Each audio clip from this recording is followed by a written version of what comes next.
நீங்கள் பார்த்து கொண்டிருப்பது காஞ்சி டைம் செய்திகள். செய்தி தகவல். விருதாச்சலம் செய்தியாளர் எஸ். ஜனார்த்தனன். கொசப்பள்ளம் கிராமத்தில் மாரியம்மன் ஆலய சித்ரா பௌர்ணமி திருவிழா. கடலூர் மாவட்டம் விருதாச்சலம் அருகே சின்ன கொசப்பள்ளம் கிராமத்தில் எழுந்தருளியுள்ள அருள்மிகு ஸ்ரீ பாலமுத்து மாரியம்மன் ஆலய 50ஆம் ஆண்டு சித்திரை திருவிழா கொடி ஏற்றத்துடன் துவங்கியது. இதனைத் தொடர்ந்து அம்மனுக்கு சிறப்பு அபிஷேக அலங்கார தீபாராதனை நடைபெற்றது. அம்மன் வீதியுலா நடைபெற்றது. பின்னர் வெள்ளாறு பெலாந்துறை அணைக்கட்டில் இருந்து ஏராளமான பக்தர்கள் பால்குடம் தீச்சட்டி அலங்கரித்தும் சக்தி கரகம் ஜோடித்து பக்தர்கள் 20-25 அடி அழகு அணிந்தும் ஆற்றில் இருந்து ஊர்வலமாக முக்கிய வீதிகள் வழியாக ஆலயத்தை வந்தடைந்தனர்.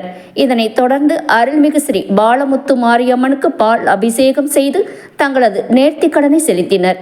இதனைத் தொடர்ந்து சிறப்பு அலங்காரம் செய்யப்பட்டு அம்மனுக்கு மகா தீபாராதனை காண்பிக்கப்பட்டது.